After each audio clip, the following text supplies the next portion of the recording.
నా ప్రభా మమ్మల్ని చేర్చుటకు నా తండ్రి నీవు చేసిన ప్రతి విధమైన బలియాగమును బట్టి నీకు వందనాలు స్తోత్రాలు. మీరు చేసిన ప్రతి కార్యమును బట్టి స్తోత్రాలు వందనాలు స్తుతి స్తుతి స్తుతి చెల్లిస్తూ ఉంటున్నాం. ప్రతిరోజు ఉదయం నా తండ్రి మొట్టమొదటిగా నిన్ను స్తుతించుటకు, ఆరాధించుటకు, మహింపరచుటకు, ఘనపరచుటకు మాకు ఇచ్చిన ఈ ధన్యతను బట్టి నీకు వేలాది కోటి స్తోత్రాలు వందనాలు స్తుతులు చెల్లిస్తూ ఉంటున్నాం నాయన. నా తండ్రి మా ప్రభు పూర్ణ హృదయంతో, పూర్ణ ఆత్మతో, పూర్ణ శక్తితో, పూర్ణ బలముతో నాయన మా విశ్వాసను నా తండ్రి మేము ఎదుట ఒప్పుకొని ఉంటున్నాం, నిన్ను నమ్ముచుంటున్నాం, నిన్ను విశ్వసిస్తూ ఉంటున్నాం నాయన. నిన్ను ప్రేమిస్తున్నాం తండ్రి, నీకు వందనాలు స్తోత్రాలు స్తుతి చెల్లిస్తూ ఉంటున్నా. దయగల తండ్రి, మరి వర్చువల్ ప్రేయర్ ఫెలోషిప్ లో ఉంచిన ప్రతి బిడ్డను బట్టి కూడా నీకు వందనాలు నాయన. దయామయడ కరుణ వాత్సల్యము గల నా తండ్రి, నీతి సూర్యుడు ఉన్న తండ్రి, మేము కూడా నీ వలే నా తండ్రి క్రీస్తు యేసును పోలి జీవించాలనే నీ ఉద్దేశము, నీ ప్రణాళిక, నీ చిత్తమును నా తండ్రి నా ప్రభావంలో నెరవేర్చగలందరికై బ్రతిమాలుకుంటున్నాం. నీ యొక్క పరిశుద్ధ ఆత్మశక్తిని మాలో మా చుట్టూ ఆవరింపజేసిన ఆయన శారీరకంగా కాదు మాత్రమే కాదు నా తండ్రి, ఆత్మీయంగా మమ్మల్ని దినదినాభివృద్ధి పొందించమని వేడుకోం ప్రార్థిస్తున్నాం. మాతో నిలిచి ఉన్నామని మేము నమ్ముచుంటున్నాం.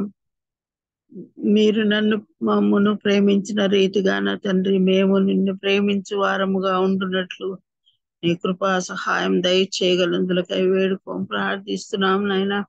నీవు ఏర్పరిచిన పరలోక రాజ్యంలో మమ్మను చేర్చుటకు నా తండ్రి నీ కృపను బట్టి మమ్మల్ని నడిపిస్తున్నందుకై నీవిచ్చిన ఈ పరిశుద్ధ వాక్యము, జీవ వాక్యమును బట్టి స్తోత్రాలు వందనాలు స్తుతులు చెల్లిస్తూ ఉంటున్నాం. ఇంతవరకు నా తండ్రి మేము నిన్ను స్తుతించి ఆరాధించి మహింపరిచి గణపరుచుంటున్నాం. నీకు వందనాలు నాయన. మరి ఇప్పుడు నా తండ్రి నీ యొక్క వాక్యమును ప్రకటింపబోచున్న దాసుని బట్టి నా తండ్రి డాక్టర్ కే జోబ్ గారిని బట్టి నీకు వందనాలు స్తోత్రాలు స్తుతి చెల్లిస్తూ ఉంటున్నాను నా తండ్రి బిడ్డను నిజలువ చాటున మరుగుపరిచి మా ఒక్కొక్కరికి అవసరమైన వాక్యాన్ని నా తండ్రి మీరు మాతో మాట్లాడమని వేడుకోం ప్రార్థిస్తున్నాం. మీరు మాట్లాడుతూ వస్తూ ఉంటుండగా నా తండ్రి మేము మెలకువగలిగి వినుటకు, వినిన దాన్ని గైకొనుటకు, గ్రహించుటకు నా తండ్రి నీ దయా కనికరము చూపించండి. గ్రహించుకున్నది జ్ఞానాన్ని జ్ఞాపకం ఉంచుకొని నా తండ్రి మా జీవిత కాలం అంతయు ఆ వాక్యాన్ని మేము నా తండ్రి అనుసరించి నడుచుకునే వారముగా ఉండునట్లు కృపా సహాయం దయచేయమని బ్రతిమాలు వేడుకుంటున్నాం. అంతేకాకుండా నా తండ్రి క్షణికమైన జీవితము జీవిస్తూ వస్తుంటున్నాం నాయన. మా దినములు నా తండ్రి లెక్కించుటకు మాకు నేర్పించమని వేడుకోం ప్రార్థిస్తున్నాం. మీరు అక్కడ సమీపమై ఉంటున్నదని అనేక గుర్తులు నా తండ్రి మేము గ్రహించగలుగుతూ ఉంటున్నాం. ఈ జీవ గ్రంథంలో రాసి ఉంచిన ఈ నిజాలు సత్యాలు నా తండ్రి మేము గ్రహిస్తూ వస్తూ ఉంటున్నాం. నీకు వందనాలు నాయన. మరి మమ్మల్ని సిద్ధపరుస్తున్నామని మేము గ్రహిస్తూ ఉంటున్నాం. మీకు స్తోత్రాలు.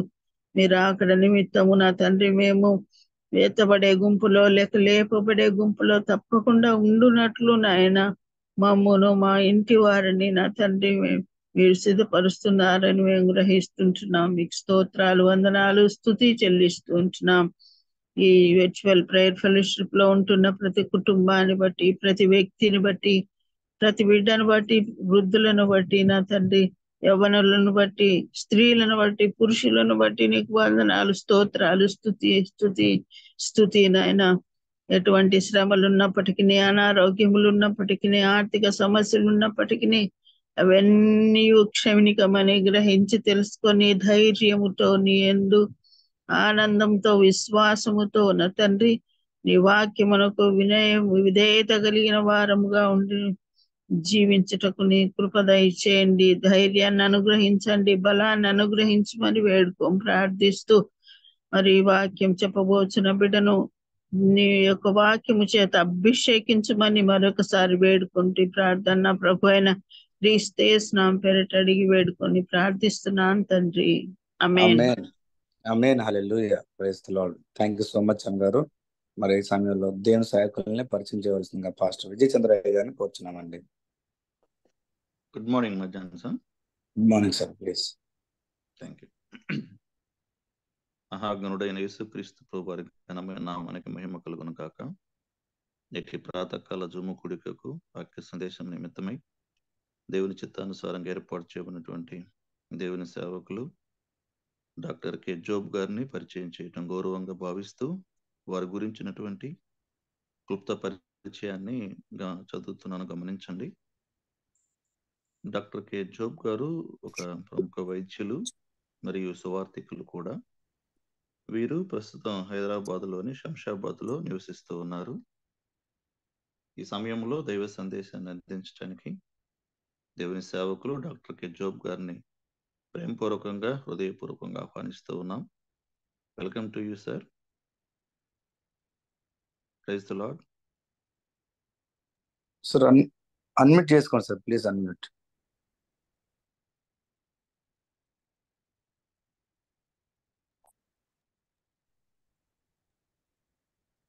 Yes, sir, fine. Praise the Lord. Shall we start, Pastor? Start చేయొచ్చా? స్టార్ట్ Yes, చేయండి. yes, please. దేవుని నామమునకు మహిమ ఘనత ప్రభావములు కలుగును గాక. ఈ యొక్క ఉదయకాలము మరి రూపా అలెక్స్ గారు సార్, అంటే I was a teacher for actually ఆమెకు ట్యూటర్గా ఉన్నాను అనాటమీ సబ్జెక్ట్లో. 40 సంవత్సరాలు తర్వాత అంటే మధ్యలో మేము కలుసుకుంటున్నాము, కానీ తిరిగి రీయూనియన్ లాగా అందరు స్టూడెంట్స్ అంతా కలిసినారు. ఆ రోజు వాక్య పరిచర్య దేవుడు అంచుకైన కృపను బట్టి తన యొక్క డైరెక్షన్ బట్టి వాక్యం బోధించి తిరిగి రూప అన్నది ఏమంటే, దయచేసి మీరు మాకు కూడా వాక్యం చెప్పండి, చాలా పెద్ద పెద్ద వాళ్ళు ఉంటారు సార్, నేను చిన్నోని కదమ్మా మరి వాక్య పరిచర్య అని అంటారు. అయినా దేవుని యొక్క అనుగ్రహము, దేవుని యొక్క చిత్తము, దేవుని యొక్క ప్రేమ మనందరికీ తోడయ్యండి. ఎంత వాక్యము చదువుతూ నేర్చుకోవాలి, విశ్వసించాలి. నీతిమంతుడు విశ్వాస మూలంగా బ్రతుకును అని సెలవిచ్చిన దేవుడు ఈ యొక్క లేఖనాలను ఏ విధంగా పొందుపరిచినాడు అని బాగా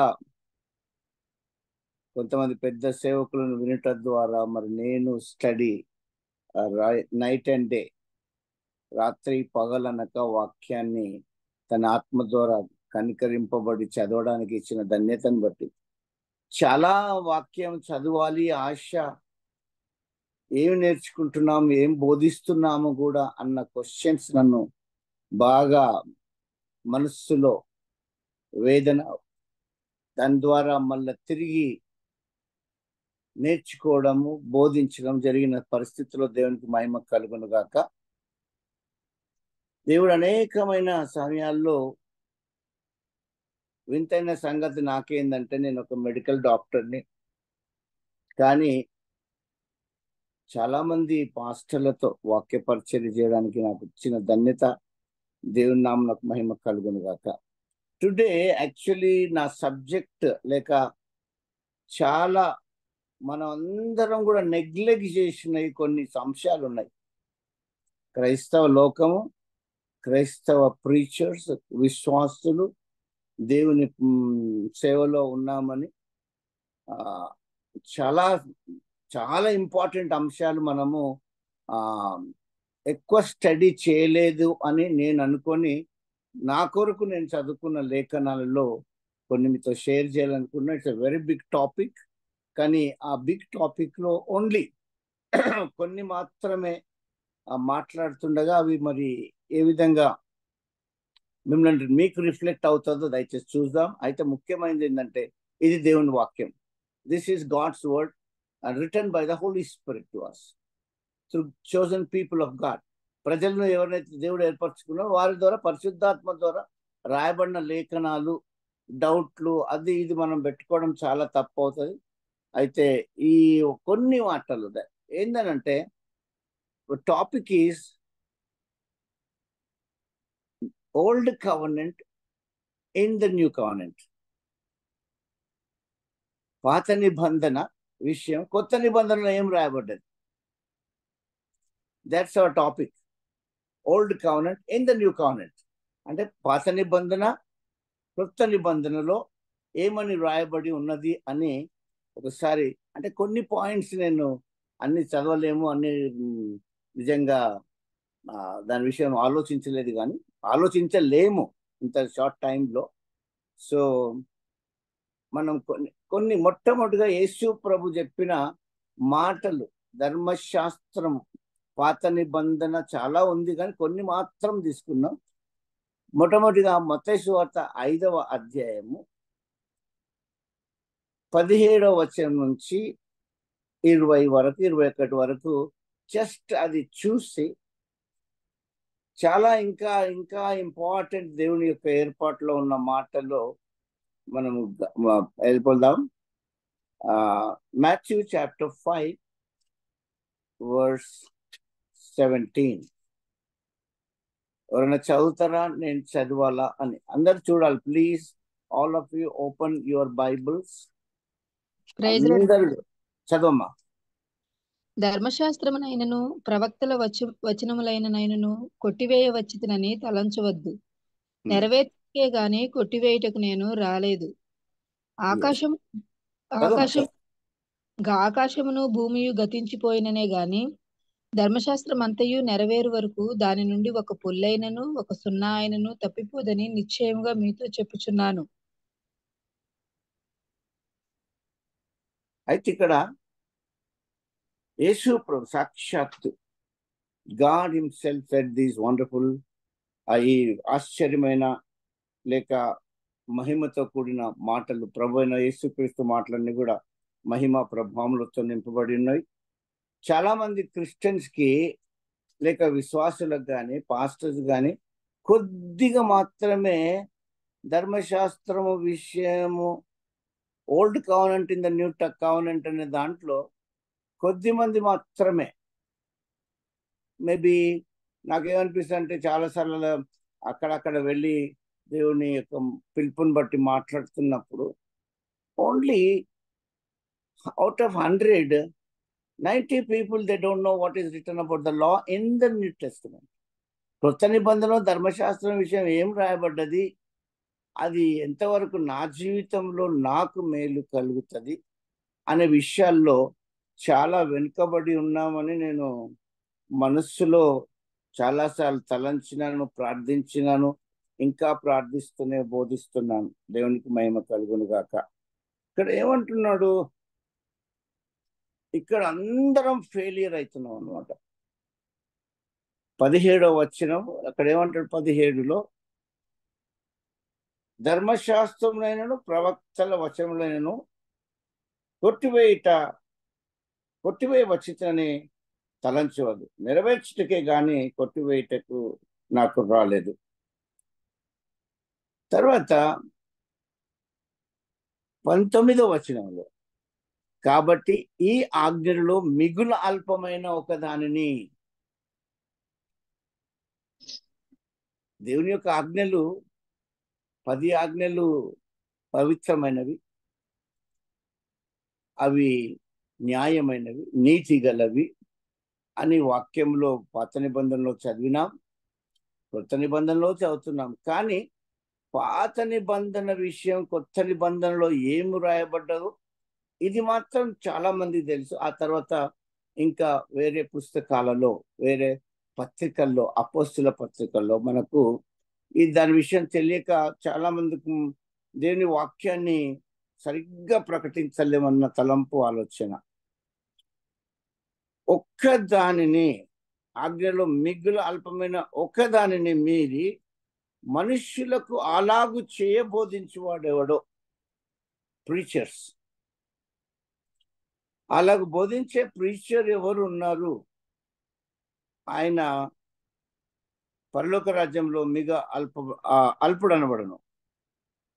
అయితే వాటిని గైకొని బోధించేవాడెవడో వాడు పరలోక రాజ్యములో గొప్పవాడు అన్నవాడు. మనం ఈ విషయం తలస్తే ఎన్నిసార్లు దేవుని వాక్యాన్ని లేక దేవుని ఆజ్ఞలను మనము నెరవేర్చలేకుండా బోధిస్తున్నాం వాక్యాన్ని. ఒకవేళ ఆ విధంగా బోధిస్తుంటే యేసు ప్రభు ఏమన్నాడంటే మీరు చాలా అల్పులైన వారు అంటారు. అన్నిటినీ గైకొని ఒకవేళ మీరు ప్రకటించినట్లయితే, ఇతరులు కూడా ఆ విధంగా బ్రతకాలి అని సెలవిచ్చినట్లయితే మీరు గొప్పవారు అన్నాడు. Very great. సారీ, ఎందుకంటే నాకు చాలా ఇంగ్లీష్లో మధ్య మధ్యలో చెప్పేది అలవాటు ఉంటుంది. అది సో అల్పుడైన వాడు ఘనుడైన వాడు ఎవరు అనేది దేవుని యొక్క యేసు ప్రభువే ఈ మాటలు చెప్తున్నాం. ఒకటి మనం పరీక్షించుకోవాలా అందరం కూడా. ఎవరైతే మనం బోధిస్తున్నాం టకా టక్ ఆజ్ఞలు చెప్పేసేసి వీటిని పాటించాలని చెప్పేసేస్తాం. Praise the lord. అయితే నీ ఒకవేళ పాటించకుండా బోధిస్తే దేవుని రాజ్యంలో ఉన్న నీ పరిస్థితిని దేవుడు యేసు ప్రభు చెప్పినాడు. మనం యేసు ప్రభు ఈ కొత్త నిబంధన వాక్య పరిచర్య చదువుతున్నప్పుడు లేక వాక్యములు నీ కొరకు చదువుతున్నప్పుడు 2 విషయాలు బాగా జ్ఞాపకం పెట్టుకొని చదవగాలి అని ఆలోచన. ఒకటి ఏంటంటే, మొట్టమొదటిగా సత్యవాక్యమును సరిగా విభజించాలి అన్న దేవుడు. తరువాత క్రీస్తుకు యేసు ప్రభు వచ్చి 3.5 సంవత్సరాలు అద్భుతమైన పరిచర్య, దేవునికి మహిమ కలిగిన దేవుని చిత్త ప్రకారమైన పరిచర్య చేసి చనిపోయిన తర్వాత లేపబడి ఆరోహణమై ఇంతవరకే మనం అందరం ప్రకటించిన మనం ఏం నమ్ముతున్నాము అని ఆ క్రియ జరిగిన తర్వాత బోధలు చాలా ముందు సిలువ వేయబడక ముందు ప్రకటించిన మాటలు చాలా వ్యత్యాసం. సిలువ కార్యము జరిగిన తర్వాత చాలా గొప్ప కార్యం. ఒక సింపుల్ ఎగ్జాంపుల్, చాలా మనం నేర్చుకునేది ఏంది అని అంటే, మొదట దేవుని రాజ్యం వెతకండి, ఇవన్నీ నీతిని దేవుని రాజ్యమును వెతకండి, ఇవన్నీ మీకు అనుగ్రహింపబడును అన్న వాక్యము చాలా నాటుకొని పోయింది హృదయాలలో. ఎప్పుడు నువ్వు దేవుని రాజ్యాన్ని వెతికినవు, నీతిని వెతికినావు? ఎప్పుడూ వెతకలే. కానీ సిలువ కార్యం, యేసు ప్రభు సిలువలో చనిపోయి పాతిపెట్టబడి అరుణమై తండ్రి కుడి పార్శ్వమున కూర్చున్న పరిస్థితుల్లో దేవుని రాజ్యము నీతిని మనకు అనుగ్రహించినాడు. అది సిలువలో జరిగిన కార్యం తరువాత. ఇంకో మాట ఎగ్జాంపుల్, వెనుకకు చూడొద్దు అని అన్నాడు. నాగట్టి వేసుకున్న తర్వాత దాన్ని మనం వెనుకకు తిరిగి చూడవద్దు. పరిచర్య కానీ దేవుని నమ్మడంలో కానీ విశ్వసించి జీవిత ప్రయాణంలో కానీ ఎంతమంది మనం వెనుకంజ వేసినాం. వెనుకంజ వేసినా తిరిగి ఆయన దగ్గరికి వచ్చి, తండ్రి నేను ఈ బిడ్డను అని దేవుని దగ్గర మళ్ళీ చేరిన పేతురే. I don't know, publicly he just cursed himself. ఆయన తను తాను శపించుకున్నాడు. నో నాకేం తెలియదు, ఆయన అంటే అసలు తెలియదు. నీవే ఒకవేళ అంత క్లోజ్గా ఉండి ఒక ఫ్రెండ్తో, ఆయన కంటే క్లోజ్ ఇతరుల శిష్యులు లేరు, 3 తప్ప, నువ్వు నాకు తెలియదు అని అంటే ఏం చేయగలను? నువ్వే ఒకరిని 3.5 సంవత్సరాలు అయిపోయిన తర్వాత మన భార్యలతో కానీ పిల్లలతో కానీ ఐ డోంట్ నో యూ ఒక్కసారి తృణీకరించి అట్లా చేస్తే ఏమైనా ఛాన్స్ ఉందా? ప్రభు చెప్పినాడు అంతకంటే ముందే, నాగడ్డిపై చేయి పెట్టి వెనక్కి చూస్తేనే వేస్ట్ అన్నాడు, నా వారు కాదు. కానీ పేతురు అంత పెద్దగా అన్న తర్వాత శిష్యులందరూ కూడా, మీరందరూ మీరు నన్ను ఒప్పుకోరు, నేనా అన్న అందరూ ఉరికిపోయినారు.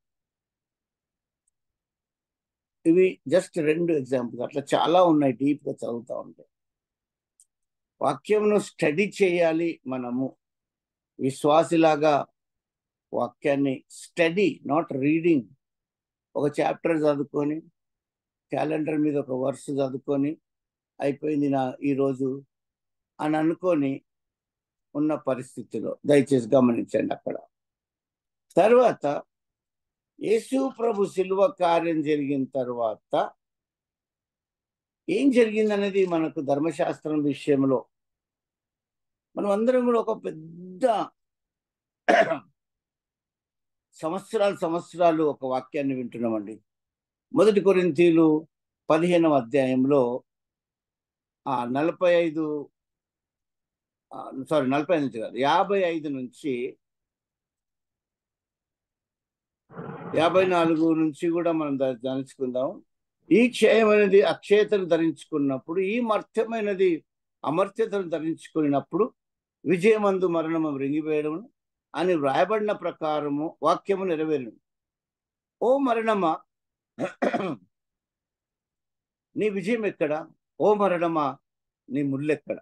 దయచేసి 56వ వచనాన్ని బాగా చూడాలి. ఆ తర్వాత కూడా మీరు ఆలోచించాలని కోరుకుంటున్నాను. మరణపు ముళ్ళు పాపము, పాపమునకున్న బలము. అందరు చదవండి ప్లీజ్. మరణపు ముళ్ళు పాపము, పాపమునకున్న బలము ధర్మశాస్త్రమే. Thank you sister. పాపమునకున్న బలము ధర్మశాస్త్రమే అని ఎప్పుడన్నా ఆలోచించావా? ధ్యానించావా? ధర్మశాస్త్రము కొత్త నిబంధనలో, పాత నిబంధన ధర్మశాస్త్రం యొక్క ఇఫెక్ట్ లేక పరిస్థితి ఏంటి? Any time did you think about that simple word? అంతవరకు బాగా ముళ్ళు ఎక్కడ, మరణ ముళ్ళు పాపం, పాపమునకున్న బలం అంటే ఇది మనం ఎట్లా కంటెంతగా చెప్పేసేసి తలంచకుండా ఆలోచించకుండా దేవుని యొక్క వాక్యంలో ఏదో బాగా తెలుసు నాకు అన్నట్లు ప్రవర్తించే చాలా మంది, మీరు కాకపోవచ్చు. కానీ అయితే పాపమునకున్న బలము ధర్మశాస్త్రమే. ఎంఫసైజింగ్. రత్నాకర్ గారు ఎప్పుడన్నా ఈ మాట ఓన్లీ పాపమునకున్న బలం ధర్మశాస్త్రం అని బాగా తలంచినారా? ఆలోచించినారా? ఏంటి అసలు యాక్చువల్? తలంచలే, మనం ప్రకటించలే. ఎందుకంటే ఈ రోమా పత్రిక ఎవరైతే ఒక 10 సార్లు 15 సార్లు 20 సార్లు బాగా చదువుతారో, లైన్ బై కామా ఫుల్ స్టాప్లు పెట్టి చదివి ఉంటే నీకు ఒక ప్యూర్ గాస్పుల్, పరిశుద్ధమైన లేకుంటే purest form of the gospel will be able to preach to the world. అంటే అంత స్వచ్ఛమైన సువార్తను నీ ఒకవేళ ఈ రోమా పత్రికను మొదటి నుంచి ఆఖరి పేజీ వరకు చదవకపోతే, ఒక దేవుని బిడ్డగా, దేవుని సేవకుడిగా ఇంతవరకు వాక్యాన్ని సరిగ్గా ప్రకటించలేదు అని 100% నేను నమ్ముతున్నాను. వాక్యం కూడా అదే చెప్తాను. ఒక్క వచనము పాపమునకున్న బలము ధర్మశాస్త్రమే అని రాసిన మాటలు ఎంత భయంకరంగా, ఎంత పవిత్రమైన ఈ యొక్క 10 ఆజ్ఞలు లేక పవిత్రమైన నీతి ఉన్నవి, పవిత్రమైనవి, కానీ అందులో జీవం లేదు. there is no life. ఒకవేళ జీవింపజేయగల శక్తి గల ధర్మశాస్త్రం ఉన్నట్లయితే, ఇచ్చినట్లయితే, వ్రాయబడి ఉన్నట్లయితే, జీవము నీయగలిగిన శక్తి కలిగిన ధర్మశాస్త్రం అని అంటున్నాడు. అది నేను కొన్ని మాటలు we will go to the book of Romans. ఈ రోమా పత్రికలో కొన్ని చాలా ఇంపార్టెంట్ విషయాలు, అంటే ఎంత చాలా ఇంపార్టెంట్. కొరింథీయులు 15వ అధ్యాయం అవన్నీ చదువుతాం. అక్షయతను ధరించిన మర్త్యమైన అమర్త్యతను ధరించుకున్నప్పుడు అని వివరిస్తూ లాస్ట్కి వస్తే ఏం మాట్లాడుతుందంటే, పాపమునకున్న బలము ధర్మశాస్త్రమే, కాదు మే. సో ఇక్కడ రోమాపత్రిక 5వ అధ్యాయము అంటే కొన్ని 6, 7 కొంత మాత్రమే మనము ఈ యొక్క దాని ద్వారా మనం నేర్చుకోగలము ఈ మీటింగ్ ద్వారా. అది మీ అందరికీ బాగా ఎంకరేజ్ అయితే మాత్రం చాలా సంతోషం. అరే ఇంతగా నాకు తెలియదా, లేకుంటే నేను ఎందుకు విడిచిపెట్టినాను అనే ఆ మాటలు. 5వ అధ్యాయము 7వ వచనము. నీతిమంతుని కొరకు సహితము ఒకడు చనిపోవుట అరుదు, మంచివాని కొరకు ఎవడైనా ఒకవేళ చనిపోవ తెగింపవచ్చును. ఓకే, 21. మరియు అపరాధము విస్తరించినట్లు ధర్మశాస్త్రం. ఈ వాక్యాలు చాలా ఇంపార్టెంట్ అండి, కింద రాయబడ్డాయి. ఇప్పుడు సిస్టర్ గారు చదువుతున్న ఆ మాటలు, please concentrate on that. Concentrate చేయకుండా వింటే చాలా తప్పైపోతుంది మనకు. చదవమ్మ. మరియు అపరాధము విస్తరించినట్లు ధర్మశాస్త్రం ప్రవేశించింది. అపరాధము విస్తరించినట్లు. అపరాధం అంటే పాపమే కదా. అపరాధము విస్తరించినట్లు ఏమొచ్చినది? ధర్మశాస్త్రం ప్రవేశించింది. ధర్మశాస్త్రం. ఒప్పుకుంటావా అమ్మా సిస్టర్ గారు? ఒప్పుకుంటా. రత్నాకర్ గారు ఒప్పుకుంటారా? ఒప్పుకుంటానండి.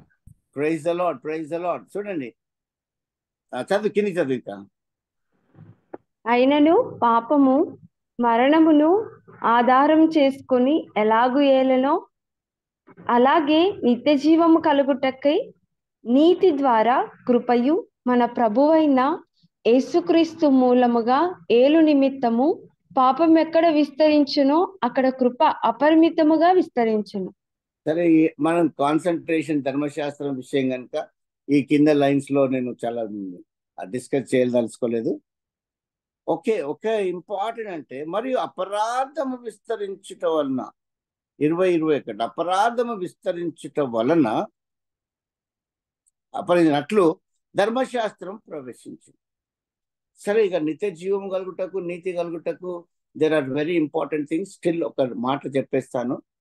అక్కడ ఎప్పుడైతే నువ్వు రక్షణ పొందినావో, ఎప్పుడైతే తిరిగి జన్మించినావో, ఎప్పుడైతే పరలోక రాజ్యం యొక్క ఆ మహిమ, కనికరము ప్రభువైన యేసుక్రీస్తు పాపంలో, దుర్నీతిలో టాప్ టు బాటం పొల్యూటెడ్ ఒక పాపిని ఆ దేవుని రాజ్యమునకు వారసుడుగా చేయడానికి,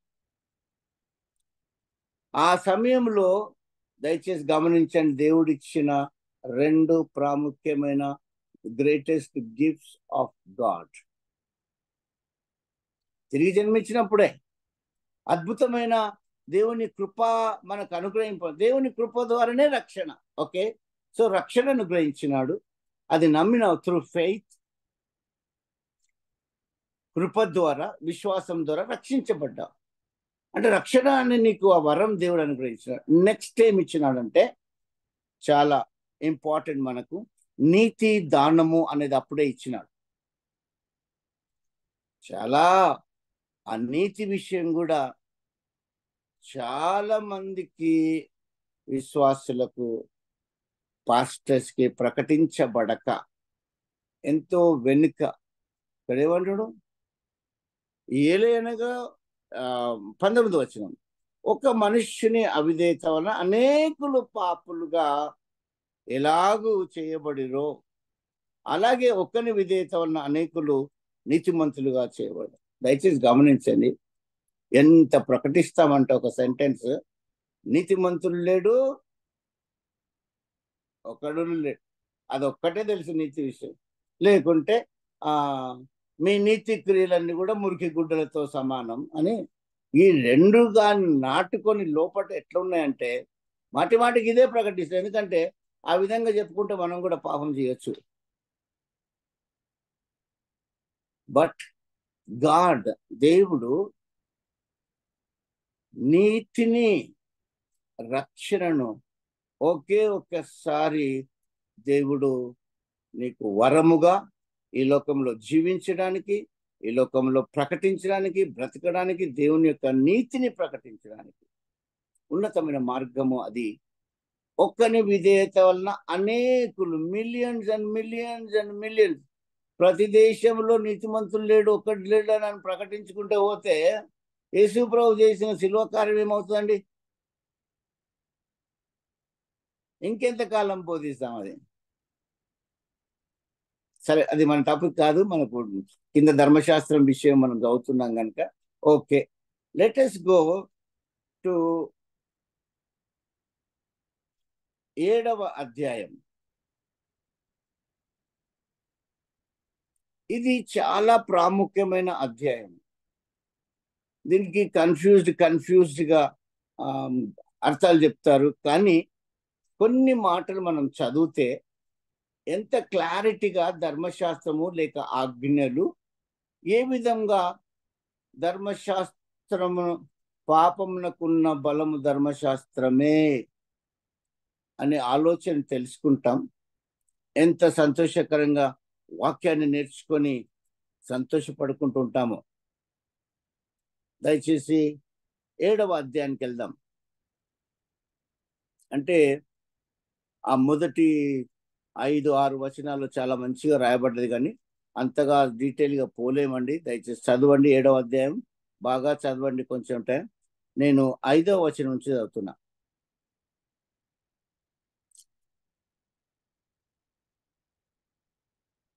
ఓకే. ఏలైనగా మనము శరీర సంబంధులమై ఉండినప్పుడు, అమ్మా సిస్టర్ గారు చదవండి ప్లీజ్. ఏలయనగా మనము శరీర సంబంధులమై ఉండినప్పుడు అంటే మనం రక్షణ పొందక ముందు, when we were not born again, when we were living in the world, when మరణము మనల్ని ఏలుతున్నప్పుడు, మరణమే మనల్ని వెళ్తున్నది. Because we are sinners by birth. మనము పుట్టినప్పటి నుంచి కూడా పాపులము, పుట్టుకనే పాపం కనుక పాపం చేస్తున్నావు. పాపం చేస్తున్నందుకు నీవు పాపివి కావు.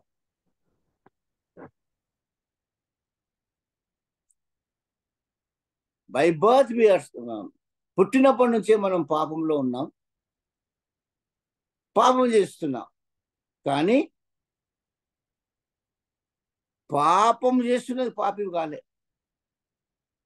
యాజ్ యు గ్రో, ఆ మొలక పాపము మరణము అనే మొలక ఎత్తి పెరుగుతూ ఉందన్నమాట. పెరుగుతూ అన్ని మరణార్థమైన క్రియలు ఇంకా స్పష్టంగా కనబడతా ఉన్నాయి.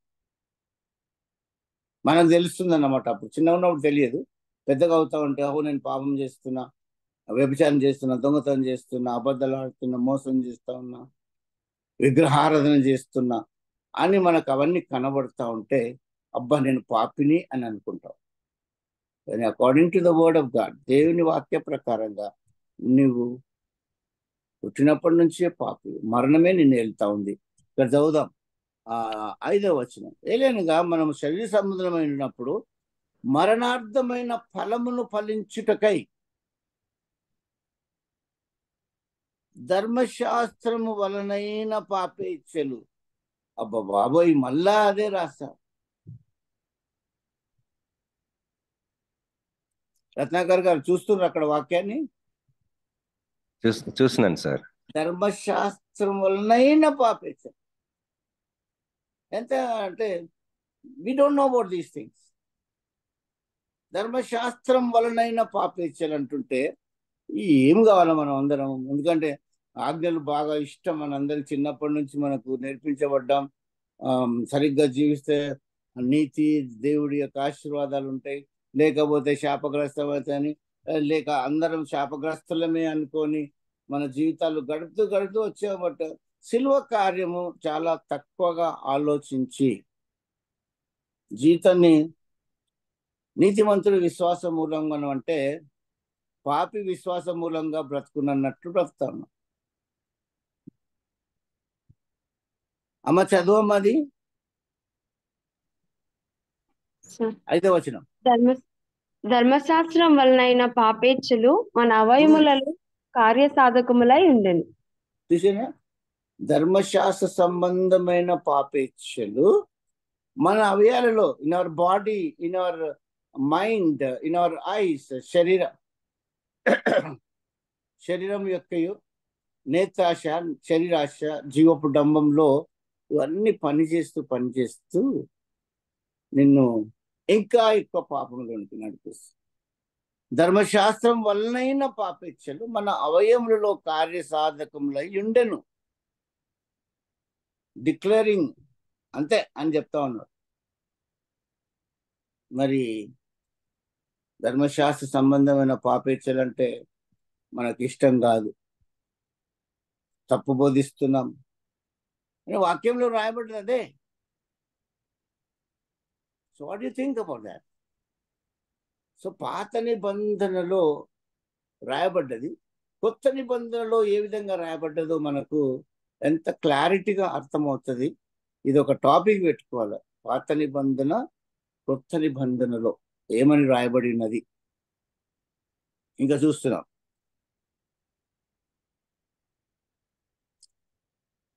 అమ్మ 6వ వచనం చదువుతా ఉండు మెల్లగా. ఇప్పుడైతే దేని చేత మీరు నిర్బంధింపబడి ఒక వర్డ్ చదివి ఆగండి, ఎందుకంటే వర్డ్ చదువుతా ఉన్నాము, లైన్ చదువుతా ఉన్నాము, కొన్ని విషయాలు ఆ విధంగా తెలుసుకున్నాం. రైట్, 7వ అధ్యాయము చదవమ్మా. 6th verse. ఇప్పుడైతే దేని చేత నిర్బంధింపబడితిమో దాని విషయమై చనిపోయిన వారమై ధర్మశాస్త్రము నుండి విడుదల పొందితిమి. దేని నుంచి? పాపంలో నుంచి అంటున్నాడా, ధర్మశాస్త్రం నుంచి అంటున్నాడా? ధర్మశాస్త్రం నుండి. ఎందుకంటే యాక్చువల్గా ఈ 3వ అధ్యాయం 4వ అధ్యాయంలో మనము ఈ యొక్క ధర్మశాస్త్రం అనేది ఒక జైలుగా, ఒక బంధింపబడిన ఖైదీలుగా ఉన్న పరిస్థితుల్లో ధర్మశాస్త్రములో నుండి విడుదల పొందినాము, ధర్మశాస్త్రం నుండి విడుదల పొందినాము. అందుకొరకే రోమాపత్రిక బాగా చదవాలి. నిర్బంధించబడుతాము దాని విషయం చనిపోయిన వారమై ధర్మశాస్త్రము నుండి విడుదల పొందితిమి గనుక మనము ఓకే. అది నెక్స్ట్, అక్షరానుసారమైన ప్రాచీన స్థితి గలవరం కాక ఆత్మానుసారమైన నవనిస్థితిగమైన సేవ చేయించున్నాం. పాపమైన ధర్మశాస్త్రము అట్లనే రాదు. ధర్మశాస్త్రం వల్లనే కానీ పాపమనగా ఎట్టిదో నాకు తెలియకపోతే. ది లా, ఈ ధర్మశాస్త్రం అనేది మనకి పాపం అట్లేటువంటిది అని చూపిస్తుంది. పాపం యొక్క శాపం ఏమని చూపిస్తుంది, పాపం యొక్క ఫలితాలు ఏమని చూపిస్తుంది, దేస్ అ డెత్ అని చూపిస్తారు. It's only showing us what we're. So ఇక్కడ ఏమంటాడు మళ్ళీ 8వ వచనం చూడండి. అయితే పాపము ఆజ్ఞను హేతు చేసుకొని, దేన్ని హేతు చేసుకొని అందరు చెప్పాలా? పాపమును ఆజ్ఞను పాపము ఆజ్ఞను హేతు చేసుకొని సకల విధమైన దురాశలను నా యందు పుట్టించెను. వింటున్నారా? ఈ జ్ఞానం మనకు లేదు. ఎందుకంటే రోమా పత్రిక మనం చదవము, అర్థం కాదని ఏదో క్యాజువల్ గా చదివేసిన అని చెప్తాం. ఒకసారి చదివేసిన బైబుల్ 2 సార్లు చదివేసిన. We don't understand. That's the biggest problem with. చాలా కష్టమైన పరిస్థితి ఏంటంటే మనము ఈ యొక్క వాక్యములను జాగ్రత్తగా చదవడం. అక్కడ చూడండి ఎంత మంచిగా రాయబడినది 8వ వచనంలో. అయితే పాపము ఆజ్ఞను హేతు చేసుకొని సకల విధములైన దురాశను నా యందు పుట్టించాను. ధర్మశాస్త్రంలో ఏమంటే పాపం మృతము, ఏం లేకుండే స్వతంత్రంగా మంచిగా ఉంటాయి. కానీ ఒకప్పుడు నేను ధర్మశాస్త్రం లేక జూంచింది, కానీ ఆజ్ఞ వచ్చినప్పుడు పాపములకు మరలా జీవము వచ్చాను, నేనైతే చనిపోయాను. So the law brought death into the life. చాలా దీర్ఘంగా చదవాలి రోమాపత్రిక. దీని ఇంట్రొడక్షన్ గూగుల్లో ఏం రాయబడ్డదంటే ద చీఫెస్ట్, అంటే చాలా ప్రాముఖ్యమైన పత్రిక, చాలా కష్టతరమైన పత్రిక, కానీ చాలా పవిత్రమైన సువార్త ప్రకటన. Okay,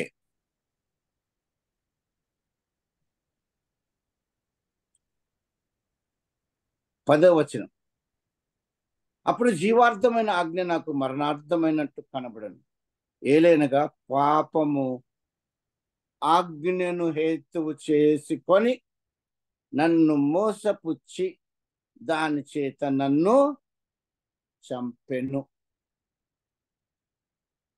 this is the understanding. ఇది మనకు కావలసిన ఆలోచన. తర్వాత కావలసిన జ్ఞానము, దేవుని తెలివి, దేవుని వాక్యములో ఉన్న తెలివి. కానీ ఏమంటున్నా, మోసపుచ్చి దాన్ని నా చేత నన్ను చంపెను. ధర్మశాస్త్రం పరిశుద్ధమైనది, ఆజ్ఞ కూడా పరిశుద్ధమైనదని, నీతి గలది, ఉత్తమమైనది ఉన్నది. ఉత్తమమైనది నాకు మరణకరమైన.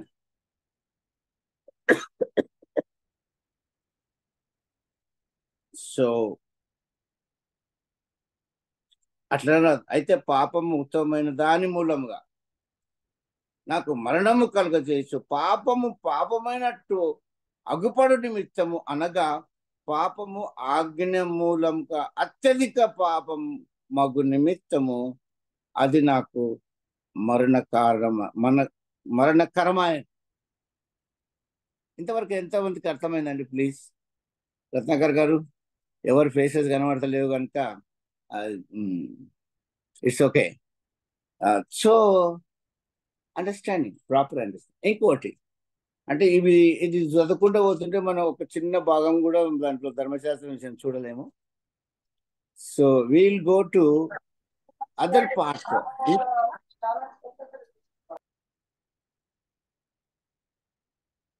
టైం ఎంతవరకు అండి యాక్చువల్గా? 6:30 డాక్టర్ గారు. Okay, lot of time, right. Praise the lord. So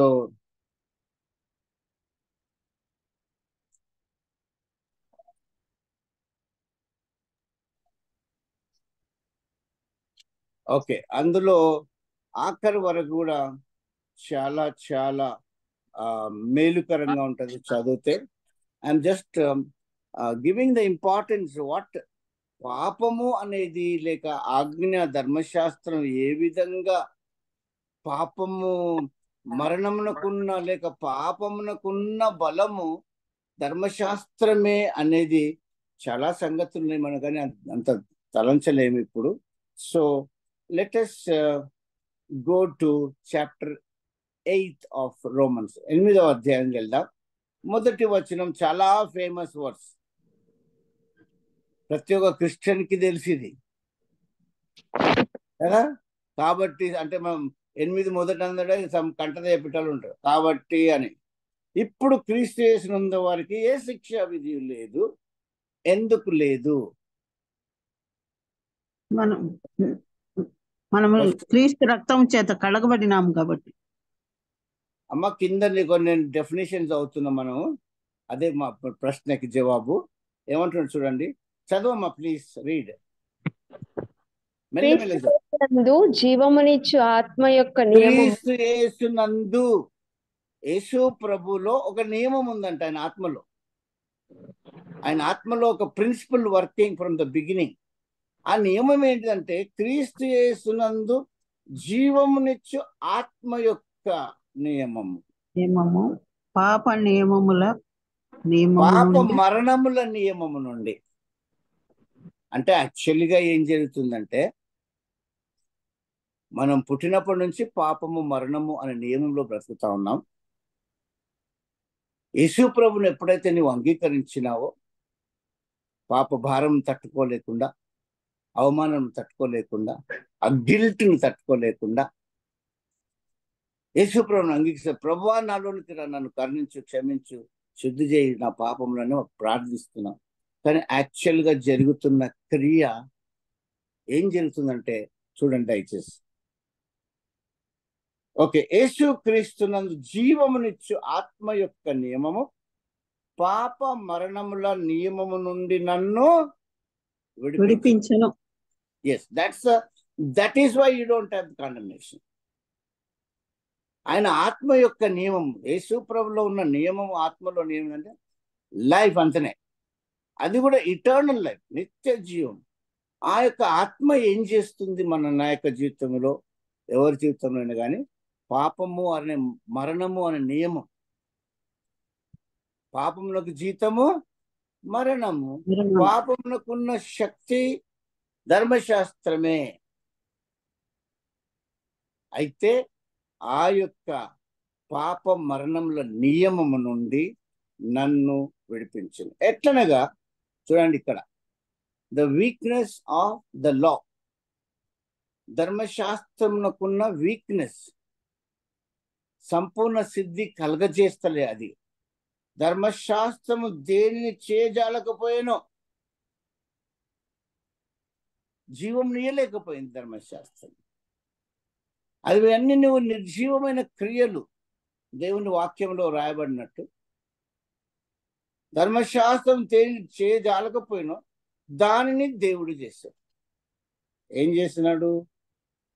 శరీరమును అనుసరింపక ఆత్మను అనుసరించే నడుచుకొను మన యందు ధర్మశాస్త్ర సంబంధమైన నీతి విధి నెరవేర్చబడవలనని పాప పరిహారం నిమిత్తం దేవుడు తన సొంత కుమారుని పాప శరీరాకంతో పంపి ఆయన శరీరమందు పాపమునకు శిక్ష విధించను.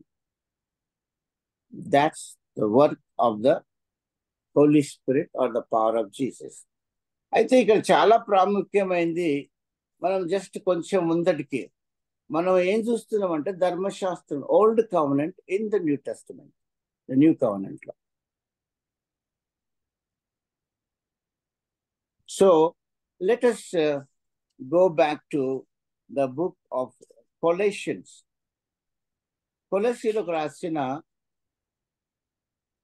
2వ అధ్యాయము 13, 12, 13, 14 చదవాలి. వీరు బాప్తిసమందు ఆయనతో కూడా పాతిపెత్తబడిన వారై ఆయన మృతులలో నుండి లేపిన దేవుని ప్రభావమందు విశ్వసించు ద్వారా ఆయనతో కూడా లేచితిరి. Right, okay, wonderful. అది అర్థమైంది. చదవమ్మా, 13 చదువు. మరియు అపరాధముల వలనను శరీరముతో సున్నతి పొందక యుండుట వలనను. ఒక్క నిమిషం. అక్కడ ఏం జరిగిందంటే మనం అందరం కూడా పాపముల ద్వారా, అపరాధం ద్వారా చచ్చిన వారు. We're all dead people because of sin and transgression. అపరాధం ద్వారా, పాపం ద్వారా చచ్చిన వారమైండు. అంటే ఈ కొలసీ సంఘమునకు రాస్తూ పౌలు గారు ఏమంటున్నంటే, అరే కొలసీలారా, మీరందరూ కూడా చచ్చిన వారే. ముందు పాపం ద్వారా, అపరాధంలో చచ్చిపోయిన spiritually dead people, they don't have life. అయితే యేసు ప్రభు యొక్క ఆ ఆత్మ ద్వారా, ఇంతకుముందు చదివిన ఆయనలో ఉన్న జీవమునిచ్చు ఆత్మ యొక్క నియమము పాప మరణముల నియమం నుండి మనను విడిపించును. అది కొలస్సీ సంఘములో ఉన్న ఈ యొక్క దేవుని బిడ్డలకు, అంటే ఇప్పుడు తర్వాత దేవుని బిడ్డలు అయిపోయినారు, కానీ ఏం జరిగింది వాళ్ళకి, వాళ్ళ జీవితాల్లో what happen in their life, God wants to clearly show, కంప్లీట్గా మంచిగా చూపించడానికి దేవుడికి చాలా ఆశ కలిగి మనం నేర్చుకోవాలని, ఇతరులకు ప్రకటించాలని దేవుని ఏమంటే, మీరు బాప్తిజమందు మరియు అపరాధముల వలన శరీరమందు సున్నతి పొందక యుండుట వలన మీరు మృతులై ఉండగా, డెడ్ ఉండగా, మనకు విరోధముగా నుండిన పత్రమును. విరోధముగా ఉండిన పత్రము ఏంటిదనంటే అది ధర్మశాస్త్రం. అక్కడ చదవండి. దేవుడు రాతరూపకమైన ఆజ్ఞల వలన, దేవుడు రాతరూపకమైన ఆజ్ఞల వలన మన మీద రుణముగాను మనకు విరోధంగా ఉండిన పత్రమును మేకులతో సిలువకు కొట్టి. ఇది ప్రాసెస్. అక్కడ సిలువ మీద జరుగుతున్న ప్రాసెస్ ఏంది అని అంటే, మేకుల ద్వారా సిలువకు యేసు ప్రభు కొట్టబడ్డాడు. Is on the cross. ఆ యొక్క శరీరాన్ని ఒక పత్రానికి మనకు చూపిస్తున్నాడు. హెబ్రీయుల్లో ఆయన శరీరం మనకు తెరగా బయలుపరుస్తా ఉన్నాడు. ఇక్కడ కొలస్సీలేమో ఒక కాగితం లాగా. అందుకొరకు ఏమంటాడు చూడండి అక్కడ, దేవుడు రాతరూపకమైన ఆజ్ఞల వలన అంటే ఒకటే సినాయి కొండ మీద దేవుడు రాతపూర్వకంగా ఇచ్చిన పలకల మీద ఇచ్చిన ఆ యొక్క ఆజ్ఞలు మన మీద రుణముగాను విరోధముగాను ఉండిన పత్రమును. The law is against to show you that what you are doing. ధర్మశాస్త్రం ఏం చేస్తుంది నీకనంటే నీకు విరుద్ధంగా ఉంది అని నువ్వు రుణమైపోతావు దేవుడికి. అన్నిట్లో కూడా ఏ మాటలు కూడా చేయలేక. అంతేకాకుండా చాలా ప్రాముఖ్యమైన విషయం అంటే ధర్మశాస్త్రం వలన ఎవడును కూడా ఆయన సన్నిధిలో నీతిమంతుగా తీర్చబడడు. ఎందుకు అనంటే నువ్వు ఒక్క ఆజ్ఞ మిస్ అయినావు అనుకోండి, 10 ఆజ్ఞలు కూడా మిస్ అయినట్లనే. దేవుని వాక్యంలో రాయబడి ఒక్కటి మిస్ అయితే 10 ఆజ్ఞలు మిస్ అంటే ఇది ఈ మ్యాథమెటిక్స్ చూస్తే ఎవరు లోకంలో ఎవరు బ్రతకలేరు అనమాట. ఇప్పుడు పరీక్ష పెట్టి ఒక్కటి తప్పైతే నేను అన్నిటి ఫెయిల్ చేస్తా అంటే మొత్తం పేపర్ అంతా 0. సో ఇక్కడ దేవుడు మనకు ఒక్క ఆజ్ఞలో మీరు మిస్ అయిపోతే 10 కూడా పోయినట్టనే యాకోబు పత్రికలో 2వ అధ్యాయము లో రాయబడ్డది మంచిగా మనకి. సో ఇక్కడ ఏమంటున్నాడంటే విరుద్ధంగా ఉంది, తర్వాత రుణముగా ఉంది. మనకు విరోధంగా నుండిన పత్రమును మేకులతో సిలువకు కొట్టి దాని మీద చేరాతను తుడిచివేసి. That's very important. What's happening on the cross. సిలువ పైన జరుగుతున్న ఒక అద్భుతమైన ఆశ్చర్యమైన కార్యం ఏంటంటే నీ పాపములన్నీ కూడా తుడిచివేయబడుతుంది, కడివేయబడతాము.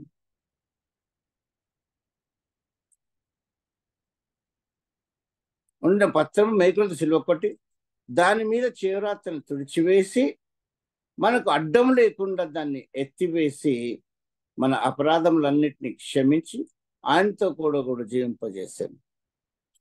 అంటే వాట్ వీఆర్ సేయింగ్ ఇస్ ధర్మశాస్త్రమునకు కూడా ఈ పత్రికల్లో కొత్త నిబంధనలో ఏం జరిగింది అని కూడా రాస్తా ఉన్నారు పౌలు గారు.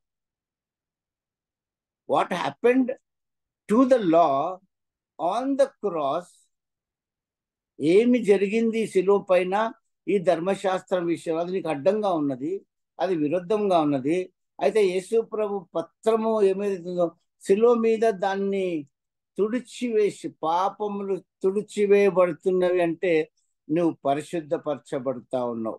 పాపము తుడిచివేయబడుతుంటే పాపమునకున్న జీతము అది కొట్టివేయబడతా ఉన్నది, అంటే నువ్వు జీవంలోనికి వస్తా ఉన్నావు. పాపములు ఆ యొక్క శిలువ పైన నీకు విరుద్ధంగా ఉన్నది, వాటిని ఆయన తుడిచివేస్తున్నాడంటే నీకు దేవునికి సంబంధం ఏర్పడుతూ ఉన్నది. పాపంలో దేవునితో సమాధానం లేని మనకు ఆయన తుడిచివేస్తున్నాడు అని అంటే దేవునితో సమాధాన పడతా ఉన్నాడు.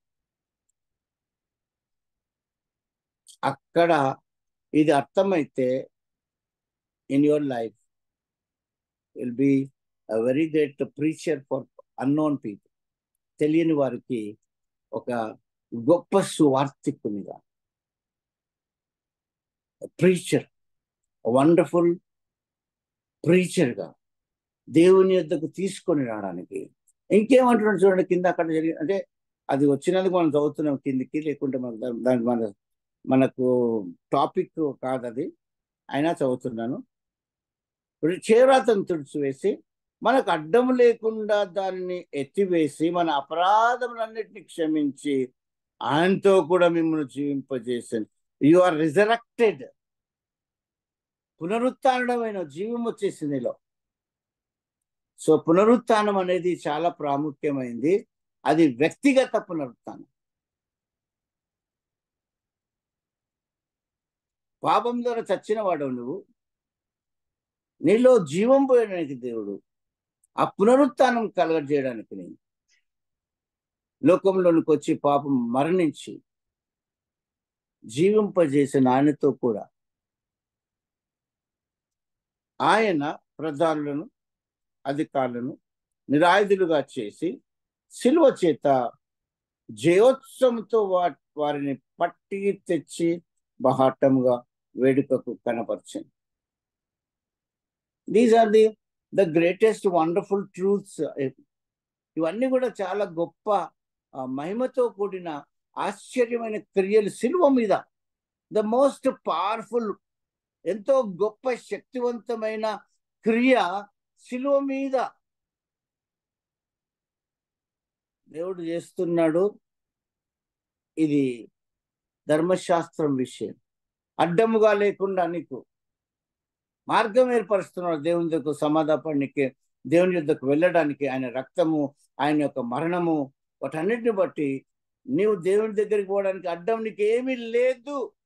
there's nothing against you to go to the blessed our Lord Jesus Christ our Father. మన తండ్రి యొద్దకు ఆశ్రయింపబడిన యేసు ప్రభు మనల్ని ఆశీర్వాదంగా చేయడానికి అడ్డం ఏది లేదు. అడ్డంగా ఉన్న ధర్మశాస్త్రం యొక్క పత్రాన్ని ఆయన ఎత్తివేసి దిస్ నథింగ్ అగైన్స్. అది ఒక చిన్న సిల్వ కార్యం, ఒక జస్ట్ స్మాల్ కాదు, గ్రేటెస్ట్ వండర్ఫుల్ థింగ్. చాలా గొప్ప ఆశ్చర్యమైన అక్కడ సిలువ మీద జరుగుతూ ఉంది. తర్వాత ఇంకా ధర్మశాస్త్రము నీకు జ్యూస్కి, ధర్మశాస్త్రము నిన్ను అన్యజనులను, యూదులను అన్యజనులను ఏ విధంగా కలిపిందో ఇది అడ్డుగా ఉండే. Actually let us go to Ephesians chapter 2. Old covenant in the new covenant, Old Testament in the New Testament. దయచేసి అది చూద్దాం. ఎఫ్ఎస్సిలకు రాసిన 2వ అధ్యాయము 11వ వచనం నుంచి చదువుతా ఉన్నాం. ఓకే, ఇక్కడ ఏమంటున్నాడు చూడండి మళ్ళీ తిరిగి. కాబట్టి మునుపు శరీర విషయంలో అన్యజనులయుండి, శరీరమందు చేతితో చేయబడిన సున్నతి గలవారం వారు అనబడిన వారి చేత సున్నతి లేని వారం అనబడిన మీరు. చూసినా, అంటే యూదులకేమో సర్కంసిషన్ ఉంది, అన్యజనులకు సర్కంసిషన్ లేదు. అసలు అన్యజనులకు ఏమీ లేదు. అంటే మనందరికీ ఏమీ లేదు, దేవుడు లేడు, నిరీక్షణ లేదు, నథింగ్. They are gentiles. చదవమ్మా. ఆ కాలమందు ఇజ్రాయెల్తో సహపౌరులు కాక నంబర్ 1 సున్నతి లేదు. నంబర్ 2 అది. ఇంకా పరదేశులను వాగ్దాన నిబంధనలు లేని పరజనులను నిరీక్షణ లేని వారును. అంటే ఎంత వాళ్ళ అన్యజనుల యొక్క పరిస్థితి మనం గమనించాలి ఇక్కడ. నిరీక్షణ లేని వారును, లోకమందు దేవుడు లేని వారునై ఉండి. ఏమైతుంది? లోకమందు దేవుడు లేని వాడునండి, క్రీస్తుకు దూరస్తులైంటిరని మీరు జ్ఞాపకం చేసుకోనండి. It's a time to worship God because of these scriptures. కొలెషీలు కానీ, ఎఫెసీలు కానీ, గలతీలో చేసిన అద్భుతమైన దేవుని కార్యాలను బట్టి దేవుడు ఎంతో ఆరాధించబడాల. అది దేవుడి ధర్మశాస్త్రము సంబంధించిన విషయం. చదవమ్మా. ఆయన మన సమాధానమై ఉండి మీకును మాకును ఆయనను మునుపు దూరస్తులై మీరు ఇప్పుడు క్రీస్తు యేసునందు క్రీస్తు రక్తం వలన సమీపస్తులై ఉన్నారు. ఎస్, నౌ అన్యజనులకు అంటే మనకి దేవునికి సమస్తములైన మనకు దేవుడు వచ్చినాడు. ఎప్పటి వరకు నువ్వు అన్యుడు అంటే యేసు ప్రభును సొంత రక్షకునుగా ఆయనను తిరిగి జన్మించకపోతే, ఆయన పునరుత్థాన క్రియ నీలో గడగకపోతే, ఆ విధంగా దేవుడు నిన్ను కరుణించకపోతే నీవు అన్యుడవే. క్రైస్తవుడై ఉండి కూడా అన్యుడవే.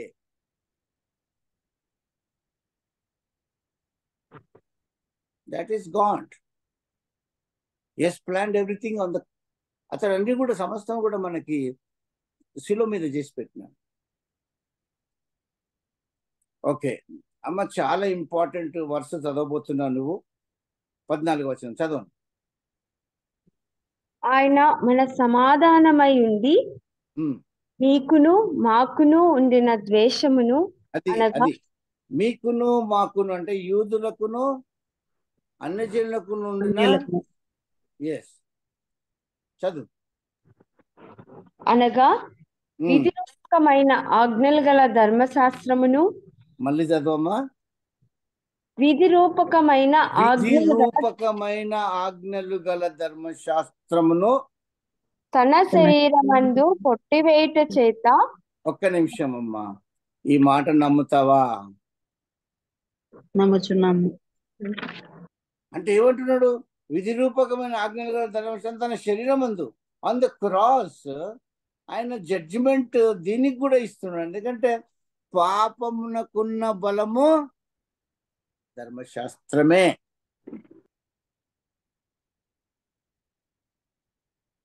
పాపమునకున్న బలము ధర్మశాస్త్రమే గనుక ఈ ఆజ్ఞలు గల ధర్మశాస్త్రం, విధిరూపకమైన ఆజ్ఞలు గల ధర్మశాస్త్రము తన శరీరం అందు కొట్టివేయుట చేత మధ్య గోడను, ఈ ఆజ్ఞలు గల ధర్మశాస్త్రము యూదులను లేక అన్యులను వేరు చేసింది, కానీ యేసు ప్రభు దాన్ని కొట్టివేసిన తన శరీరం అందు. On the cross he destroyed, దాన్ని కొట్టివేసినాడు. అంటే ఏ దాన్ని కొట్టివేసినాడు? ధర్మశాస్త్రం. అంతేనామా? ఓకే. ఇద్దరిని తన యందు ఒక్క నూతన పురుషునిగా సృష్టించి తన శిలువ వలన ఆ ద్వేషమును సంహరించి దాని ద్వారా వీరిద్దరిని ఏక శరీరంగా చేసి దేవునితో సమాధానపరచమని ఇలాగూ చేసెను. దిస్ ఇస్ దేవుడి యొక్క ఉన్నతమైన కార్యము. ధర్మశాస్త్రం ఏదైతే అన్యులకు యూదులకు మధ్య గోడగా ఉండి ద్వేషం పుట్టించి మీరు అన్యులు మేము యూదులము అన్న ఆ మధ్య గోడను కూడా తీసివేసి మనకు సమాధానకరుడై ఉన్నాడు.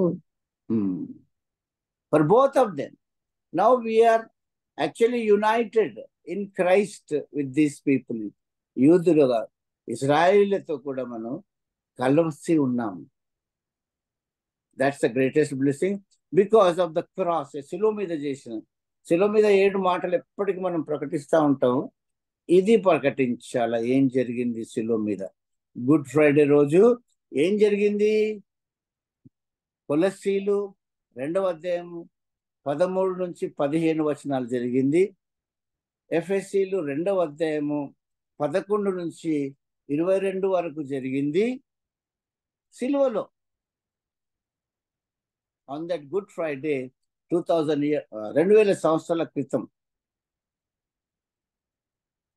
జరిగిన అద్భుతమైన క్రియ. ఇది ధర్మశాస్త్రం విషయం. The old covenant in the new covenant. Ratnakar garu, are we following? Yes, sir. Praise the Lord. Okay. Now we were going to another wonderful aspect into the book of Hebrews. Hebrews.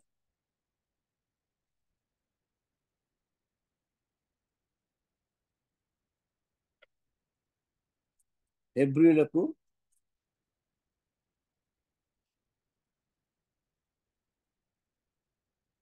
7వ అధ్యాయము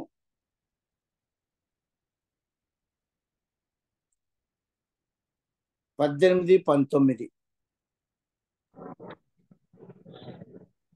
ఆ ధర్మశాస్త్రము దేనికిని సంపూర్ణ సిద్ధి కలగజేయలేదు కనుక. ఒక్క నిమిషం అమ్మా, ఏమని రాసిండు అక్కడ? దయచేసి word by word is very important to us as a believer, as a person. ఒకరు విశ్వాసిగా ఏదైతే మనము జీవించాలి, నీతిగా జీవించాలి, నీతిమంతుడు విశ్వాస మూలంగా బ్రతుకును. ఈ విషయాలపైన నీతిమంతురాలుగా తీర్చబడ్డ నీవు, పాపక్షమాపణ ద్వారా నీతిమంతుడుగా తీర్చబడ్డ నీవు, నేను నీతిమంతుడి అని ఈ ఎదలో హృదయంలో గట్టిగా ఇట్లా కొట్టుకొని ప్రజలకు చెప్పాలి, దేవుడు నన్ను నీతిమంతునిగా చేసినాడు అన్న. ఇంకా పాపి, ఇంకా పాపి, ఇంకా పాపి. లాస్ట్ ప్రార్థన కూడా, పాపి నన్ను క్షమించి నా ప్రార్థన ఆలకించి దేవుడు చేసిన ఆశీర్వాదం నువ్వు చెప్పకుండా దయచేసి తలంచండి. ఇక్కడేమంటాడు, ఈ ధర్మశాస్త్రం దేనికి సంపూర్ణ సిద్ధి కలుగ చేయలేదు గనుక ముందియబడిన ఆజ్ఞ బలహీనమైన నందులను, నిష్ప్రయోజనమైనను అది నివారణ చేయబడి ఉన్నది.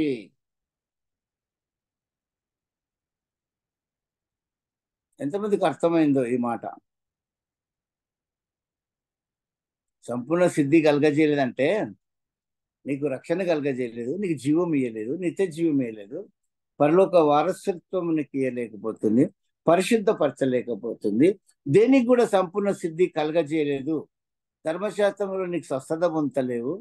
కానీ అంటే దేనికి కూడా ఈ ఆజ్ఞ ఏదైతే ఇయ్యబడ్డదో అది మనకు సంపూర్ణ సిద్ధి కలగజేయక, ఎందుకు అనంటే అది బలహీనమైనది. ఆ ఏరియాస్లలో బలహీనమైనందులను, నిష్ప్రయోజనమైనందులను అది నివారణ చేయబడి. నివారణ అంటే ఏంటంటే అర్థం? రత్నాకర్ గారు, నివారణ అంటే ఏంటి? అంటే ఇంకా దాన్ని అది ఫేడ్ అవుట్ అయిపోయింది, ఇంకా తీసేయబడింది. తీసివేయబడింది. నివారణ చేయబడింది అంటున్నాడు. నివారణ చేసి పట్టుకొని పూజ చేస్తూ ఉంటే ఎట్లండి? ఆడ ఏమీ లేదు. అంటే ఇంకా చాలా క్వశ్చన్స్ మీకు అందరికి వస్తూ ఉంటాయి. అయితే వాక్యం ఎప్పుడైతే బాగా చదువుతామో, అర్థం చేసుకుంటామో, నీ పర్సనల్గా యాక్సెప్ట్ చేస్తావో అప్పుడే ఈ రోమా పత్రిక, గలతీల పత్రిక, హెబ్రీయులు, అమ్మా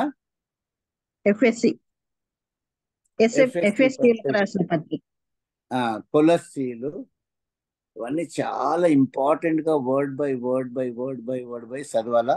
ఒక్కసారి చదివితే ఎక్కదు లోపలికి, చాలా చదవాలా. దయచేసి గమనించండి. మీరు దేవుని వాక్యం నేర్చుకోవాలనుకుంటున్నావా? బాగా చదవాలా.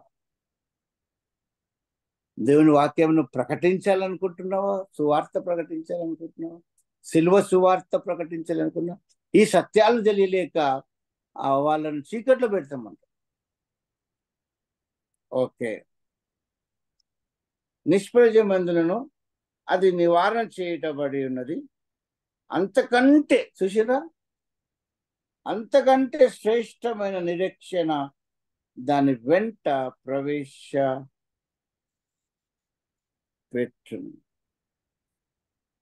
What a great! ఎంత గొప్ప సత్యాలు మన కనులకు మరుగైపోయి తెలియలేక, మరి చదవలేక, అర్థం చేసుకోలేక దేవుణ్ణి ఏ విధంగా మహిమపరిచినామో అని, పరిచర్య ఏం చేసినామో అన్న తలంపు, ఆలోచనలు ప్రతి ఒక్కరు కూడా దయతో మీరు మళ్ళీ చదవండి, మళ్ళీ చదవండి. నేను రోమా పత్రిక ఒక 50 సార్లు చదివినండి. ఇంకా కొన్ని అర్థమవుతలేదు. ఏంది ప్రభు ఇంత చదువుతుంటే అర్థమవుతలేదు. What about you? Okay, next 8వ అధ్యాయం మనం చదువుతుంది తెలుసా? పాత నిబంధన కొత్త నిబంధనలో. ఓకే, 6వ వచనం. మరి ఎక్కువైన వాగ్దానములను బట్టి నియమింపబడిన మరి ఎక్కువైన నిబంధనకు మధ్యవర్తి అయి ఉన్నాడు. యేసయ్య మరి ఎక్కువైన నిబంధన that is the new covenant. చాలా మందికి మనకు వాక్యం చదవనందువలన మనకు ఈ యొక్క కృత నిబంధన అంటే ఏందో తెలియదు. మత్తయి సువార్త నుంచి ప్రకటన గ్రంథం కానీ మత్తయి అట్లాంటి చెప్తా ఉన్నాం, కానీ యేసు ప్రభు ఆ ఆఖరి ఆ పస్కా పండుగ రోజు ఎప్పుడైతే బల్ల కార్యక్రమం స్టార్ట్ చేసినప్పుడు ఒక మాట అన్నాడు, ఇది ఈ పాత్రలోని రక్తం, నా రక్తము వలనైనా కొత్త నిబంధన అన్నాడు. ఓకే, సో అందులో అన్ని కూడా ఎక్కువైన వాగ్దానం బట్టి నియమింపబడిన మరి ఎక్కువైన నిబంధనకు మధ్యవర్తి అయి ఉన్నాడు గనుక మరి శ్రేష్టమైన సేవకత్వం పొంది ఉన్నాడు. ఏలయనగా ఇది చాలా మరి తిరిగి ధర్మశాస్త్రం, ద ఓల్డ్ కవనెంట్, పాత నిబంధన, కొత్త నిబంధనలో ఏలయనగా ఆ మొదటి నిబంధన లోపము లేనిదైతే రెండవ దానికి అవకాశం ఉండనేరదు. అమ్మ ఒకసారి గట్టిగా చదువు అందరికి. ఏలయనగా ఆ మొదటి నిబంధన లోపము లేనిదైతే రెండవ దానికి అవకాశం ఉండనేరదు. అర్థమైంది కదా? It's so clear they. సంపూర్ణ సిద్ధి కలగ చేస్తలే. సో అందులో ఇదే లోపం అనమాట. యాక్చువల్లీ లోపం ఏంటంటే సంపూర్ణ సిద్ధి కలగజేసలేదు, రక్షణ కలగజేస్తలేదు, పాపక్షమాపణ కలగజేస్తలేదు, పరిశుద్ధపరచలేదు, నిత్య జీవమే లేకపోతున్నది. ఓకే, అయితే ఆయన ఆక్షేపించి వారితో ఇలాగూ చెప్తున్నాడు. అంటే యాక్చువల్గా ఈ 8వ అధ్యాయంలో ఇర్మియా 31 నుంచి రాయబడిన అప్పుడే ఇర్మియా ప్రవక్తకే దేవుడు ఏమన్నాడంటే, నేను ఇశ్రాయేల్ వారితో యూదా వారితో కూడా కొత్త నిబంధన చేయబోతున్నా అని జెర్మియాతో చెప్పింది. ఎజికియల్లో రాయబడ్డ కొత్త నిబంధన. కొత్త నిబంధన అని తెలుసుకోవాలంటే ఇవి బాగా చదవాలి. 8, 9, 10 అధ్యాయాలు, హెబ్రీయులు 8, 9, 10 బాగా చదవాలి. లైన్ బై లైన్ ఆపి పాత నిబంధనకు రెఫరెన్స్ ఉంటే అక్కడ చూసుకొని చదవాలి, నేర్చుకోవాలి, ప్రకటించాలి. కిందంతా కూడా 12వ వచనం 13 వచనాల దాకా కూడా కొత్త నిబంధన రాయబడినది. కొత్త నిబంధనలో ఉన్న ఈ సంగతులు 8వ అధ్యాయం అంతా కూడా చాలా ఇంపార్టెంట్, 9వ అధ్యాయం అంతా ఇంపార్టెంట్, 10వ అధ్యాయం చాలా ఇంపార్టెంట్. 13వ అధ్యాయం వచనం చదువుతున్నాను. ఆయన కొత్త నిబంధన అని చెప్పుట చేత మొదటిది పాతదిగా చేసి ఉన్నాడు. ఆయన కొత్త నిబంధన అని చెప్పుట చేత మొదటిది పాతదిగా చేసి ఉన్నాడు. ఏది పాతగిలి ఉడిగిపోనో అది అదృశ్యమగుటకు సిద్ధముగా ఉన్నది.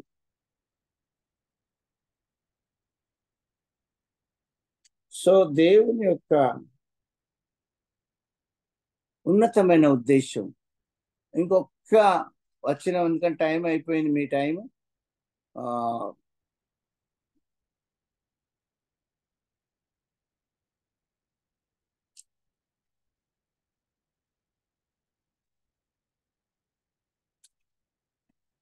అంటే జస్ట్ వన్ రెఫరెన్స్. పాస్టర్ గారు ఎవరైతే లీడ్ చేస్తున్నారో ప్లీజ్ ఫర్గివ్ మీ. ఒక్క రెఫరెన్స్ చెప్పనా, ఆపనా, అప్పుడు చెప్పాలా? yes sir, please continue. Okay, thank you Johnson. 10వ అధ్యాయం మొదటి 4 వచనాలు. ధర్మశాస్త్రం రాబోచున్న మేరుల ఛాయ గలదియే గాని ఆ వస్తువుల నిజ స్వరూపము గలది కాదు గనుక ఆయా నిజ స్వరూపము కాదు. ధర్మశాస్త్రం ఏం చూపిస్తుందంటే యేసు ప్రభుని సూచిస్తాను. ధర్మశాస్త్ర బలులన్నీ కూడా యేసు ప్రభుని చూస్తాం.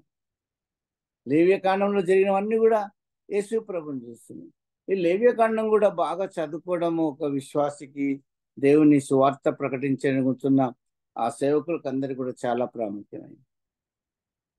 సో ఇక్కడ ఏమంటున్నాడు, నిజస్వరూపం కలది కాదు, కానీ ఇట్స్ మేలుల ఛాయ ఓన్లీ, ప్లస్ అంతనే it's a shadow of good things to come. Okay, ఆ యాజకులు ఏటేటా ఎడదేయకుండా అర్పించు ఒకటే విధమైన బళ్ళు వాటిని తెచ్చి వారికి ఎన్నడూ సంపూర్ణ సిద్ధి కలగజేయలేదు. This is the weakest point of the law, because it is not doing anything good. సంపూర్ణ సిద్ధి కలగజేస్తలేదు అంటే కలగజేసేది కావాలి. మరి సంపూర్ణ సిద్ధి కలగజేయలేదు. నేరవు అలాగూ చేయగలిగిన ఎడల సేవించి వారు ఒక్కసారి సిద్ధపరచబడిన తర్వాత వారి మనస్సాక్షికి పాపజ్ఞప్తి ఇక ఉండదు కనుక వాటిని అర్పించడం మానుదురు కదా. ఒకసారి పోయినామండి, క్షమాపణ దొరికిపోయింది ఆ యొక్క బల్ల ద్వారా, ఫర్ ఎవర్ అయిపోయింది. ఇంకా మళ్ళీ ఎందుకు తీసుకుపోతాం? ఆ దూడ పిల్లను లేక మేక పిల్లను గొర్రె పిల్లను తీసుకుపోము. సంపూర్ణ సిద్ధి కలిగిపోయింది అప్పుడే నాకు. కానీ ఆ విధంగా చేయనేరవు, సంపూర్ణ సిద్ధి కలగజేయాలని అవి బలులవి. ఓకే, కనుక వాటిని అర్పించడం మానుదురు కదా. అయితే ఆ బళ్ళు అర్పించడం చేత ఏటేట పాపములు జ్ఞాపకమునకు వచ్చుచున్నవి. ఒకవేళ సంపూర్ణ సిద్ధి కలగజేస్తే నా పాపములు క్షమించబడి ఉన్నవి అని దినమంతా అదే పాట వాడుకుంటుంటావు. ఐఎమ్ ఫర్గివెన్, ఐఎమ్ బ్లెస్డ్ అని. కానీ ఏటేట జ్ఞాపకం వస్తుంది. మనం చేసే ప్రార్థనలో కూడా ఈ అర్థం కాకుండా చేస్తాం. ఏటేట జ్ఞాపకం వచ్చుచున్నవి ఏలేనుగా ఎడ్ల యొక్కయో మేకల యొక్కయో రక్తము పాపములను తీసివేట అసాధ్యము. అంటే సాధ్యమైన క్రియ జరగాలి, సాధ్యమైన ఒక క్షమాపణ కార్యం జరగాలి. ఒక్కసారి నేను నీ దగ్గరకు వచ్చేస్తే నన్ను క్షమించి కంప్లీట్గా నా పాపాలు జ్ఞాపకం రాకుండా పాపములు క్షమించబడి నీతిమంతంగా తీర్చబడి ఒక క్రియ జరగాలి. అసాధ్యమైంది కాబట్టి ఆయన ఈ లోకమందు ప్రవేశించినప్పుడు ఇలాగ చెప్తున్నాను. యేసు ప్రభు పలికిన మాటలు ఇవి, నీ చిత్తము నెరవేర్చుటకు నేను వచ్చి ఉన్నాను. 9వ వచనం చదువుతున్నా. ఆయన నీ చిత్తం నెరవేర్చుటకు ఇదిగో నేను వచ్చి ఉన్నాను అని చెప్పుచున్నాడు. ఇవన్నీ ధర్మశాస్త్రం చొప్పున అర్పింపబడుచున్నవి. ఆ రెండవ దాన్ని స్థిరపరచుటకు మొదటి దానిని కొట్టివేయుచున్నాడు. ఇది ధర్మశాస్త్రం విషయం. Old covenant in the new covenant చాలా ఉన్నాయి, ఇంకా మనం చదవలేకపోతాం టైం. సో దేవుడు ఈ సమయాన్ని మనందరి కొరకు దీవించినాడు, ఆశీర్వదించినాడు. బైబిల్ ఎక్కువగా చదవాలన్న కోరిక పుట్టిస్తున్నాడు కనుక దేవునికి మహిమ కలుగునుగాక, ఆయన ఆరాధింపబడుగాక. మీ అందరికీ కృపా సమాధానములు యేసు ప్రభు నామములో కలుగునుగాక. Amen. Amen amen. Amen amen. Thank you doctor గారు. Praise the lord. Many thanks from all of us. మరి ఎంత వివరంగా సారు మనకి మరి ముఖ్యమైన మూలపాఠములు నిజంగా మనకి ఎంతో అవసరమైన, నా మట్టుకు నాకు ఎంతో అవసరమైన, ఎంతో మరి కళ్ళు తెరుచుకున్నట్టుగా వివరించారు. చాలా థ్యాంక్స్ డాక్టర్ గారు. మరి అందరికీ దేవునికి మహిమ కలుగు. ఈ మంత్ లోని ఇంకా డేట్స్ అవైలబుల్ గా ఉన్నాయండి, మీకు అందజేస్తాము. మీకు వీలైతే మరొకసారి కంటిన్యూ చేయమని రిక్వెస్ట్ చేస్తున్నామండి. తప్పకుండా thank you very much. Thank you అండి. మరి మన బ్రదర్స్ సురేష్ బాబు గారు క్లోజింగ్ రిమార్క్స్ ఇచ్చి తర్వాత జామి రవికుమార్ గారు, రెవరెండ్ జామి రవికుమార్ గారు ప్రార్థించవలసి కోరుచున్నాం. సురేష్ బాబు గారు మీకు అనుకూలంగా ఉంటే క్లోజింగ్ రిమార్క్స్ ఇవ్వండి please. Praise the lord.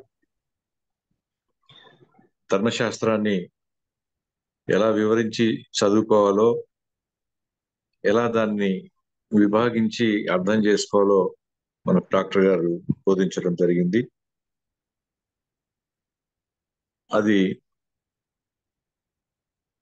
Mechanical గా కాకుండా చాలా వివరంగా చదువుతూ దాన్ని మిగిలిన వాక్య భాగాలతో సరిపోల్చి చూసినప్పుడు మాత్రమే దేవుని ప్రణాళికలు మన జీవితం పట్ల అర్థం అవుతాయని డాక్టర్ గారు వివరించడం జరిగింది.